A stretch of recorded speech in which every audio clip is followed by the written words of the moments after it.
உள்ளிட்ட வாகனங்களுக்கான எஃப்சி புதுப்பிப்பு கட்டணம் 3 மாதங்களுக்கு ஒத்திவைக்கப்படுவதாக அறிவிக்கப்பட்டிருக்கிறது. அண்மை செய்தியாக பார்க்கிறோம். கூடுதல் விவரங்களோடு செய்தியாளர் ராஜசேகர் இணைக்கிறார். ராஜசேகர், விவரங்கள்.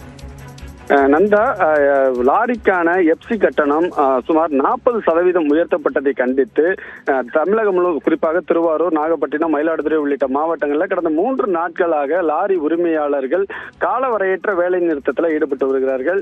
குறிப்பாக கடந்த காலங்களில் லாரிக்கான புதுப்பிக்கும் கட்டணம், எப்சி கட்டணம் என்பது 850 ரூபாய் அனைத்து வகையான லாரிக்கும் இருந்தது. அதே நேரத்தில் தற்பொழுது 20 ஆண்டுகளுக்கு மேலாக இருந்தால் அதற்கு 28,500 ரூபாய், அதே போன்று ஒவ்வொரு வகையான லாரிக்கும் ஒவ்வொரு வகையான கட்டணம் என மத்திய அரசு அறிவித்திருந்தது. இதற்கு எதிர்ப்பு தெரிவித்துத்தான் தொடர்ந்து லாரி உரிமையாளர்கள் போராட்டத்தில் ஈடுபட்டு வந்தார்கள்.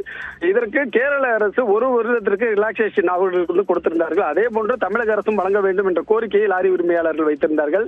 இந்த நிலையில தமிழக அரசு தற்பொழுது 3 மாதத்திற்கு அந்த கட்டணத்தை, எப்பொழுதும் உள்ள கட்டணத்தை செலுத்தலாம் என அறிவித்திருக்கிறது.